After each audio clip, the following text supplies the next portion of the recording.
Oh, je vois votre air dubitatif derrière votre écran. Pourquoi nous a-t-il montré une photo de patate et nous a demandé d'attendre? Eh bien, ce n'est pas une patate anodine, non.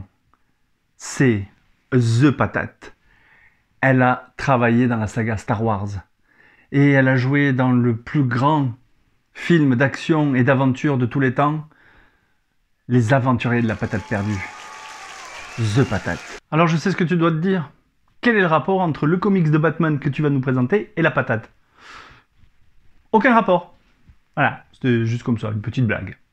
Allez, générique. Ça dépasse tout ce que j'ai pu imaginer.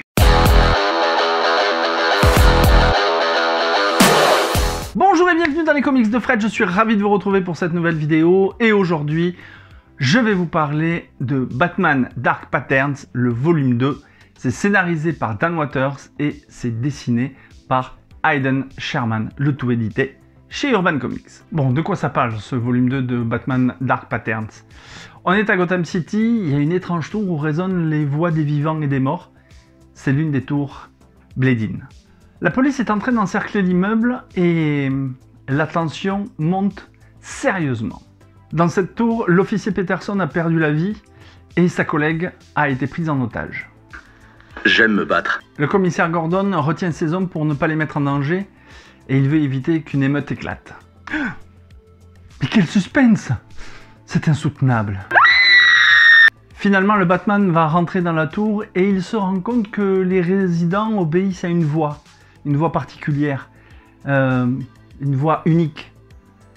Et cette voix semble vouloir du sang. Mais voilà, mais c'est très bien. Dans ce second volume, Dan Watters nous invite à suivre Batman et à mener l'enquête avec lui pour découvrir qui se cache derrière cette voix mystérieuse qui semble contrôler tous les habitants de cette tour. Concernant l'écriture du scénario, Dan Watters a pris le parti de faire une intrigue qui est plutôt bien écrite, elle est limpide et elle nous surprend à chaque page.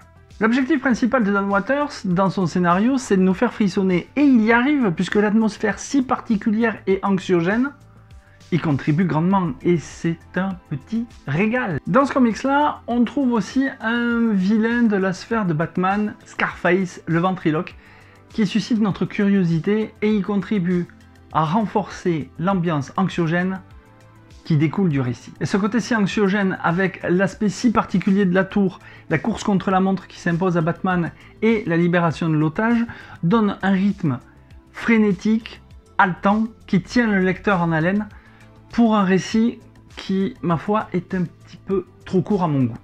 C'est honteux. Concernant les dessins, on va s'arrêter quelques secondes sur la couverture, qui pour moi, par rapport à celle du premier, elle est beaucoup plus explicite. Elle donne vraiment le thème du scénario, à savoir une situation qui va être périlleuse, compliquée, et une atmosphère assez anxiogène. Rien qu'avec le drapé de la cape là sur la tour, on voit bien qu'on va pas lire du oui-oui à la plage. Hayden Sherman, lui, il maîtrise son art et il le met au service du scénario. En effet, en constituant les différentes planches et cases de manière labyrinthique, comme l'architecture de cette fameuse tour, il nous propose des planches absolument fabuleuses. Les couleurs, elles aussi, elles servent le scénario pour y installer une ambiance glauque. Les illustrations sont fluides et maîtrisées. Et je dois dire que c'est un régal pour les yeux. C'est absolument génial. Alors parfois, on peut s'y perdre en lisant, mais je trouve que l'ensemble des dessins et des cases est absolument bien réussi. Donc, si vous êtes un adepte de Sherman, ce comics devrait vous plaire. Mon avis sur ce deuxième volume de Batman Dark Patterns.